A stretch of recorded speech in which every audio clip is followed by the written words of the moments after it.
हरे कृष्णा भक्तों, हरे राम, राम राम, हरे हरे।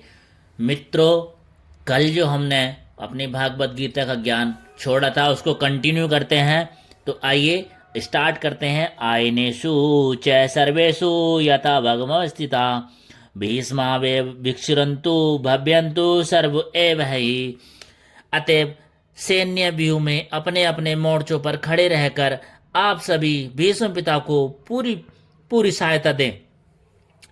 अर्थात भीष्म पितामह के शौर्य की प्रशंसा करने के बाद दुर्योधन ने जो सोचा कि कहीं अन्य योद्धा यह समझ न लें कि उन्हें कम महत्व दिया जा रहा है, अतः दुर्योधन ने अतः दुर्योधन ने अपने सहज कूटनीति ढंग से स्थिति संभालने के उद्देश्य से उपयुक्त शब्द कहे। उसने बलपूर्वक कहा कि भीष्मदेव निसंदेह महानतम योद्धा हैं, किंतु अब वे वृद्ध हो चुके हैं। अतः प्रत्येक सैनिक को चाहिए कि उनके चारों ओर से उनकी सुरक्षा का विशेष ध्यान रखें। हो सकता है कि वे किसी एक दिशा में युद्ध करने में लग जाएं और शत्रु इस व्यवस्था का लाभ उठा ले। अतः यह आवश्यक है कि अन्य योद्धा मोर्चों पर अपनी अपनी स्थिति पर अडिग रहें और शत्रु को व्यू न तोड़ने दें। दुर्योधन को पूर्ण विश्वास था कि कुरुओं की विजय भीष्मदेव की उपस्थिति पर निर्भर है। उसे युद्ध में भीष्मदेव तथा द्रोणाचार्य के पूर्ण सहयोग की आशा थी, क्योंकि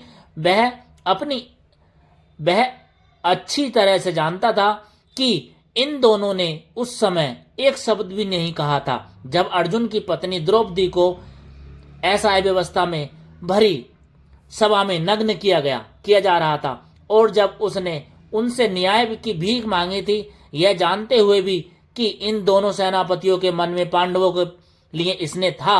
दुर्योधन को आशा थी कि वे इस स्नेह को उसी तरह त्याग देंगे जिस तरह उन्होंने दूत क्रीड़ा के अवसर पर किया था। तस्या संजया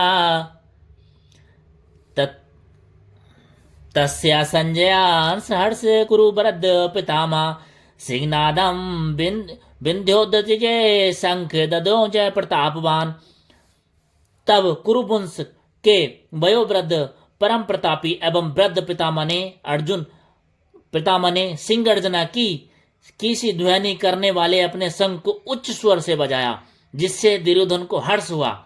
अर्थात कुरुवंश के वयोवृद्ध पितामह अपने पौत्र दुर्योधन का मनोभाव जान गए और उसके प्रति अपने स्वाभाविक दयावश उन्होंने उसे प्रसन्न करने के लिए अत्यंत उच्च स्वर में अपना शंख बजाया, जो उनकी सिंह के समान स्थिति के अनुरूप था।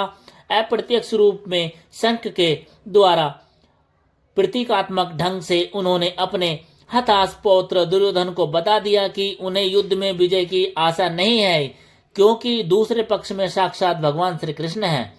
फिर भी युद्ध का मार्गदर्शन करने का उनका कर्तव्य था और इस संबंध में वे कोई कसर नहीं रखेंगे।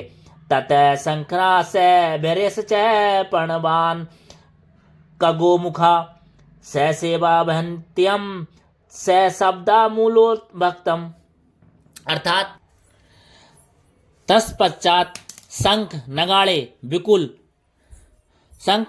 बिगुल धुरी तथा सींग सहसा एक साथ बज उठे। वह समवेत स्वर अत्यंत कोलाहल पूर्ण था। तत् श्रेयतरयुक्ते महति स्नेन्द्यते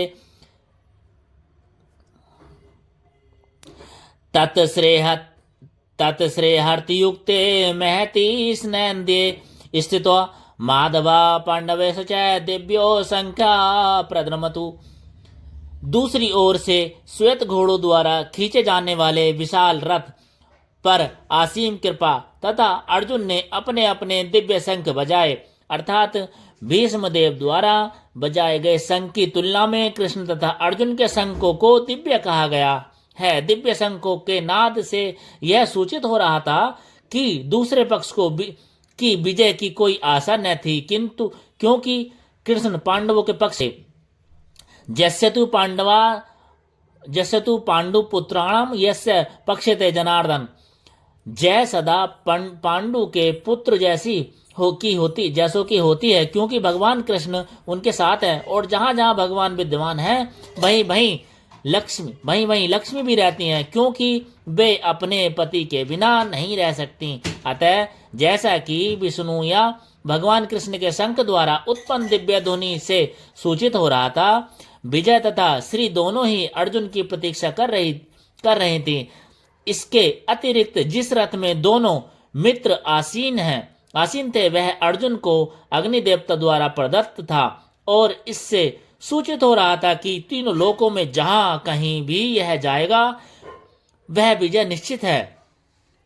पास्यजन्यम हर्षिकेशो देवदत्तम धनंजया पौंड्र दद्योमो महाशंक भीष्म कर्मा वृकोदय। भगवान श्री कृष्ण ने अपना पांचजन्य शंख बजाया, अर्जुन ने देवदत्त शंख तथा अति भौजी एवं अति मानवीय कार्य करने वाले भीम ने पौंड्रक नामक भयंकर शंख बजाया। इस श्लोक में भगवान कृष्ण को हंसीकेश कहा गया है, क्योंकि वे ही समस्त इंद्रियों के स्वामी हैं। सारे जीव उनके विभांश हैं, अतः जीवों की इंद्रियां भी उनकी इंद्रियों के अंश हैं। चूंकि निर्विषेदवादी जीवों की इंद्रियों के कारण बताने में असमर्थ हैं, इसलिए वे जीवों को इंद्रिय रहित या निर्विशेष कहने के लिए उत्सुक रहते हैं। भगवान समस्त जीवों के हृदय में स्थित होकर उनकी इंद्रियों का निर्देशन करते हैं, किंतु वे इस तरह निर्देशन करते हैं कि जीव उनकी शरण ग्रहण कर ले, और विशुद्ध भक्त की इंद्रियों का तो वे प्रत्यक्ष निर्देशन करते हैं। यहाँ कुरुक्षेत्र की युद्ध भूमि में भगवान कृष्ण अर्जुन की दिव्य इंद्रियों का निर्देशन करते हैं, इसलिए उनको हंसीकेश कहा गया है। भगवान की विविध कार्यों के अनुसार उनके भिन्न नाम है। उदाहरणार्थ इनका एक नाम मधुसूदन भी है, क्योंकि उन्होंने मधु नाम के असुर को मारा था। वे कोवो तथा इंद्रियों को आनंद देने के कारण गोविंद कहलाते हैं। वासुदेव के पुत्र होने के कारण इनका नाम वासुदेव भी है। देवकी के माता के रूप में स्वीकार करने के कारण इनका नाम देवकी नंदन भी है। वृंदावन में यशोदा के साथ बाल लीलाएं करने के कारण ये यशोदा नंदन भी कहलाते हैं। अतः हमारे भगवान के कितने नाम हैं।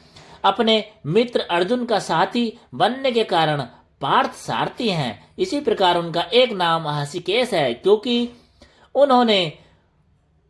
उन्होंने कुरुक्षेत्र के युद्ध स्थल में अर्जुन का निर्देशन किया है। इस श्लोक में अर्जुन को धनंजय कहा गया है, क्योंकि जब इनके बड़े भाई को विभिन्न यज्ञ संपन्न करने के लिए धन की आवश्यकता हुई थी, तो उसे प्राप्त करने में इन्होंने सहायता की थी। इसी प्रकार भीम वृकोदर कहलाते हैं, क्योंकि जैसे वे अधिक खाते हैं उसी प्रकार वे अति मानवीय कार्य करने वाले हैं, इसलिए भीम को महाबली कहा गया है। जैसे हिडिंबासुर का वध, अतः पांडवों के पक्ष में श्री कृष्ण इत्यादि विभिन्न व्यक्तियों द्वारा विशेष प्रकार के शंखों का बजाया जाना युद्ध करने वाले सैनिकों के लिए अत्यंत प्रेरणाप्रद था। विपक्ष में ऐसा कुछ न था, न तो परम निदेशक भगवान कृष्ण थे, न ही भाग्य की देवी श्री थी।